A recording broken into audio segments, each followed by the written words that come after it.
ওনাকে হত্যা করা হয়েছে।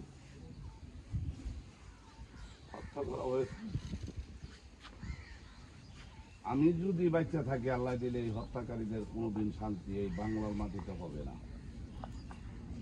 যাই হোক, আইনগত ভাবে ব্যবস্থা নেওয়া হইতেছে, চলছে, মামলা হইতেছে। হঠাৎ করে যখন মামলা, সবাইকে জড়িত করা যায় না।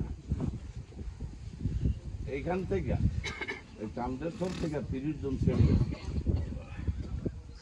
আপনাকে সবার হাতে পায়ে ধরে এই 30 জন ছেলের বাপের নামটা আমার এদের নামটা একটু দিবেন।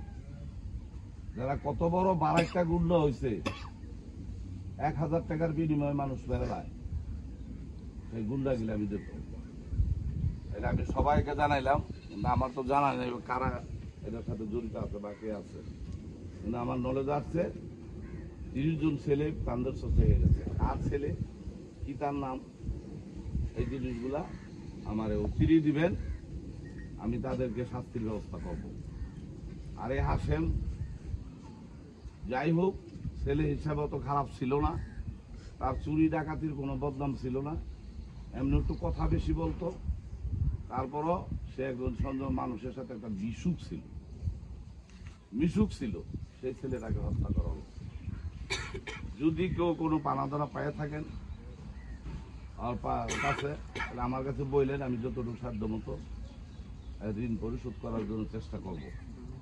আর ওর ছেলে পেলে কেউই নাই। বাবা আছে না, বাবাইছে যে বাবা আছে, হ্যাঁ, সে একজন দরিদ্র মানুষ, তার দেওয়ার মতন কোনো ক্ষমতা নেই। যারা পারবেন আল্লাহর রাস্তায় মাফ করে দিবেন, আর যারা মনে করেন মাফ না করবেন, তাহলে আমার লোক যোগাযোগ করেন, আমি যতটুকু পারি তার ঋণ পরিশোধ করার চেষ্টা করব। যাই হোক, আমার এই একটা অনুরোধ, আপনাকে অনুরোধ করে বলি, এই নামগুলো আমার দিবেন। 1000 টাকার বিনিময়ে যেই ব্যক্তি মানুষ মারতে যায়, তার কি এই দেশে স্থান করার মতো কোনো ক্ষমতা তার থাকে? তাহলে সেই ব্যক্তিকে আমি দেখবো। আপনারা যারা এখানে আছেন সবাই জানেন, কিছু না কিছু সবার ভিতরে আছে যে কোন ছেলে গেলি গেছে। তো যাক, আপনারা আল্লাহর কাছে তারা মাফ করে দেন। আর ইমাম সাহেব, আপনি খোঁজ নিয়ন্ত্রণে তার জানাজারা পড়ান, তাকে যেন আল্লাহ তাআলা ব্যস্ত নাইল করে। আসসালামু আলাইকুম।